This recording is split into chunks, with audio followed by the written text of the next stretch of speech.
Buenas, otra vez con ustedes. Deseo saludarles y que tengan un excelente día. El día de hoy voy a aclarar algunas cosas porque me han preguntado sobre las cirugías psíquicas. Quiero hacer la aclaración que hace varias décadas existían cirujanos psíquicos, sobre todo en Filipinas, pero se demostró muchísimo que la gran mayoría eran fraudulentas, ¿sí? Pero hubo una incógnita, un caso, o conozco de un caso que todo el mundo ha de mencionar aquí en México sobre Pachita, una curandera psíquica. Mm, No la conocí personalmente, pero he estudiado a sus discípulos, que son personas de alto renombre. Por ejemplo, Alejandro Jodorowsky, Jacobo Grimbler, del cual yo seguí sus pasos y publiqué un libro que se llama Estudio Avanzado de la Conciencia y su Patrón de Respuesta, en lo que me baso yo para hacer mis cirugías psíquicas. Bueno, para esto hay que entender que la mente es muy poderosa. La mente es más allá de lo que nuestros sentidos captan o perciben. El hecho de que no percibamos ciertas cosas no quiere decir que no existan, ¿sí? Vamos a entender que el mundo mental, el mundo espiritual es más allá de nuestra razón y más allá de lo que perciben nuestros sentidos. De ahí que en la antigüedad no había tecnología y todo se basaba en la intuición. Vamos a entender que un hemisferio cerebral de nosotros es el que razona y el otro es el que intuye. El que intuye es porque está más conectado con el lado espiritual, con las cosas que no perciben nuestros sentidos, ¿sí? Hablar de espiritualidad todavía hay mucha gente que lo ve como un tabú, mas sin embargo la física cuántica ha demostrado que muchas de las cosas que se veían en la antigüedad a través de la intuición estaban en lo correcto, no estaban tan perdidos. Y cualquiera que cuestione esta parte, pues simplemente que vea sus celulares.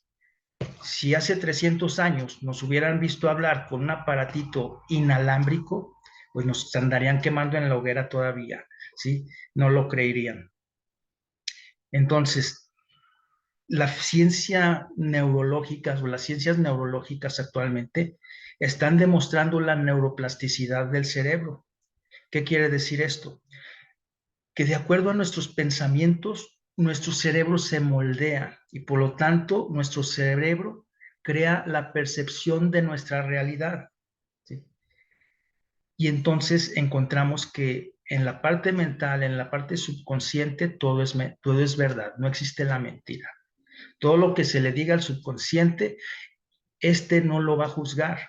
El que juzga es el consciente. El consciente es la mamá sobreprotectora. No hagas esto, no hagas aquello, esto te va a ir mal. O sea, siempre está sobreprotegiendo y esa parte es la que nos viene a perjudicar muchas veces.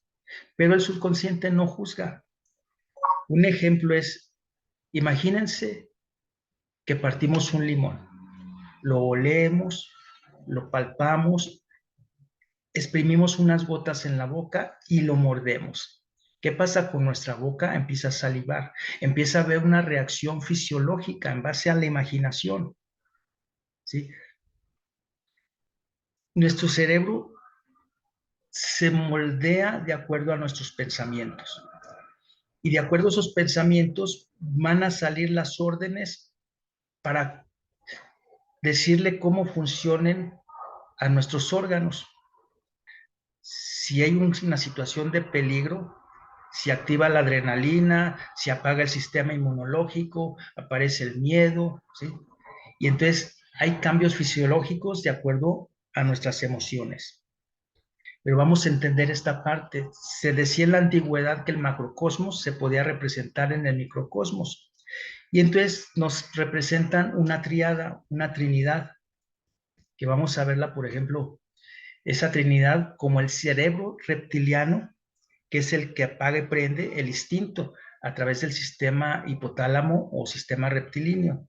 El sistema límbico, que controla la parte emocional, y el sistema o frontal córtex, que es el que nos da el libre albedrío, que es la neocorteza el intelecto, la creatividad y la decisión, porque es esta parte. Un cerebro piensa de una forma, como decíamos, y el otro cerebro piensa de otra forma. Entonces, entre los dos se tienen que poner de acuerdo y tomar una decisión. Si no existiera esa contrariedad, esa, esa división, no habría libre albedrío. Todo se manejaría por instinto, como los animales. Este es nuestro cerebro, el sistema reptiliano, que es el más antiguo, el sistema límbico y el neocortical o la neocorteza. Este es la área mental, este es la área emocional y este es el área instintiva. Uno razona, el otro se emociona y el otro reacciona. Es la conducta, ¿sí?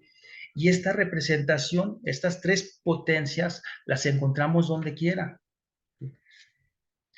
Los chinos manejan que todo el cuerpo humano también se puede representar en sus partes más pequeñas. Aquí vemos un rostro donde decían los chinos que si una frente amplia era una persona más inteligente.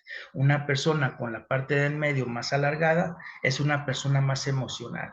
Y la parte de abajo, que es la quijada, sí, imagínense los superhéroes como los pintaban antes los americanos, los gringos, una piocha cuadrada fuerte, ¿no? Es como símbolo de machismo, de fuerza. Pero no solo esto, aquí tenemos un cuerpo, la parte mental, espiritual, arriba, la parte emocional en medio y la parte instintiva abajo, los genitales hacia abajo. Corazón, hígado, riñones, la parte emocional. ¿Qué junta el cielo con la tierra? Las emociones. ¿Sí? Entonces las emociones son las que van a activar uno de, ya sea lo mental y lo físico. Y eso lo sabían en la antigüedad. Aquí tenemos el árbol de la vida que maneja lo mismo, la cruz de Caravaca, que todo el mundo la conoce, que es una representación del árbol de la vida, hemisferio derecho y hemisferio izquierdo. Es como una persona vista de espaldas, ¿sí? El corazón, los riñones, los genitales, los pies. Es una representación del árbol de la vida. Ok. Y aquí lo tenemos. ¿Qué también quiere decir eso? Si vemos aquí el ADN, ¿qué vemos aquí? Un hexágono y un pentágono. Si se fijan, aquí tenemos un hexágono, que es el árbol de la vida, y un pentágono.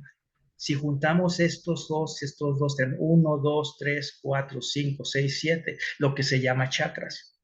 Bueno, entendiendo que las emociones controlan la parte mental o conectan con la parte mental y conectan con la parte conductual o el instinto, vamos a entender que una cirugía psíquica es una hipnosis no muy profunda, donde se trata de convencer al sujeto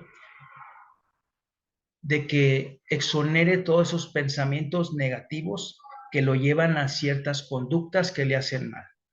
A veces comemos, en el caso de una cirugía psíquica, de bypass o de gastro, pues muchos de los pacientes tienen un hambre voraz o un apetito exagerado, pero es más psicológico que físico. Es una necesidad psicológica. La ansiedad, la depresión, todo empieza a repercutir en lo físico. Entonces, con una cirugía psíquica tratamos de convencer la parte subconsciente de lo que está mal. Y no es en base a sugestiones como la hipnosis, es en base a que reflexione y que entienda de una manera qué es lo que le conviene.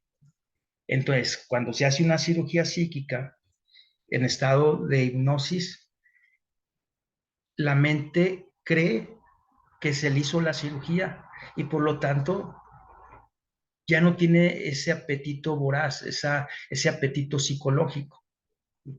Entonces, todo es controlar las emociones. Si controlamos las emociones, controlamos nuestros pensamientos y controlamos nuestra conducta. Así de sencillo. Pero de otra manera, si el paciente está despierto, está consciente, esa madre protectora y no puedo, y eso no, y eso por qué, va a estar cuestionando, va a estar juzgando. Entonces dormimos esa madre sobreprotectora para que el subconsciente arregle la casa. ¿Sí? Y funciona muchísimo. Una persona que quiere dejar la adicción del tabaco, al alcohol, si realmente quiere dejar esa adicción, una manera más rápida de dejarlo es a través de trabajar con el subconsciente, a través de trabajar con las emociones. Espero que les haya quedado más claro esto y entender que no estamos hablando de magia, estamos hablando de física cuántica, de electromagnetismo, de entrelazamientos cuánticos entre un campo magnético, que la conciencia individual de dos personas, que es el terapeuta y es el paciente. Esas dos conciencias individuales se fusionan en una y se entrelazan los átomos y la vibración de uno que se supone que es más saludable que el otro se van a equilibrar. Es cuanto, a ver, espero que esto les haya aclarado que las cirugías psíquicas no son magia, son técnicas de manejo de emociones y de parte de la hipnosis clínica. Les agradezco la atención y gracias.